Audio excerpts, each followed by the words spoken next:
Лимонад жасау процесі. Бірінші осындай шелекке 4 апельсин, 3 лимоныңызды саласыз, жылы су құясыз. Суды толтырып болғаннан кейін осы суға 5 қасық тұз саласыз. Тұзды салып болғаннан кейін тұзды суға лимон мен апельсинді 15 минутқа қойып қоясыз. Сыртындағы микробтарды өлтіру үшін. Апельсин мен лимоныңыз жуылғанша жарты литр суды қайнатуға қойып қоясыз, кастрюльге құйып.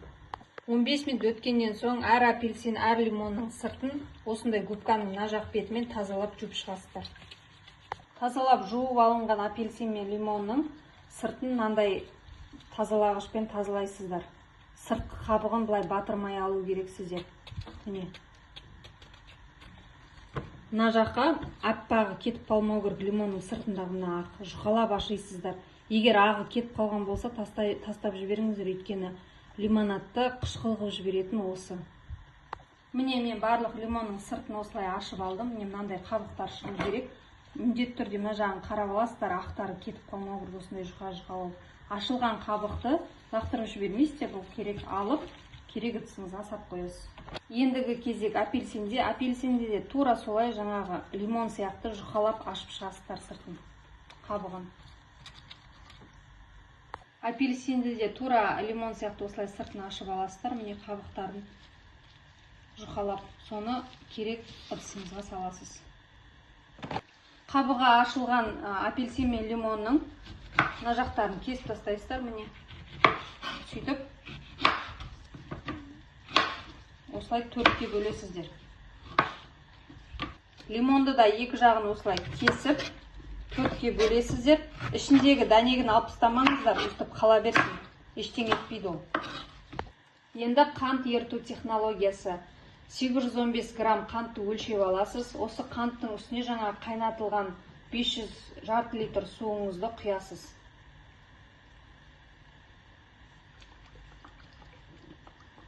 Қайнаған суды құйып алғаннан кейін осылай араластырасыз. Толықтай қант еру керек.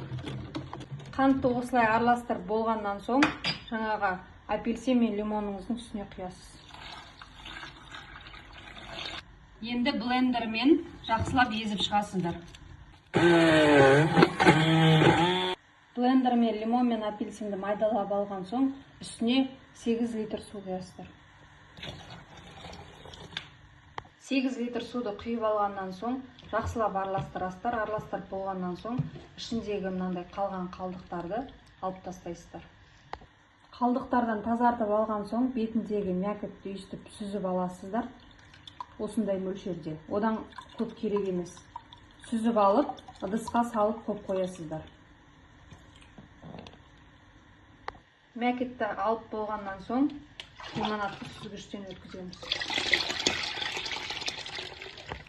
Алып қалған мякотты енді лимонадқа қосасыздар. Мякотты қосқаннан кейін жақсылап араластырып аласыздар. Лимонад дайын болды, енді бутылкаға құйып шығамыз. Бутылкаға құйған лимонадтың крышкасын жабамыз. Осылай бірінші басып аласыз. Сосын астынан қысасыз. Ауасын шығарып, содан кейін бұрайсыз. Шығып кеткен дауыс шығу керек. Мынау бутылка бос тұру керек. Ішінде ауа қалмау керек. Сол кезде лимонад ашылмай тұрады. 0,3 бутылканы да дәл солай жабасыздар. Осылай басасыз, қарап аласыз, барлық жағы дұрыс болу керек. Сосын астынан қысып, ауасын шығарасыз, жабасыз. Енді этикетка жапсыру процесі.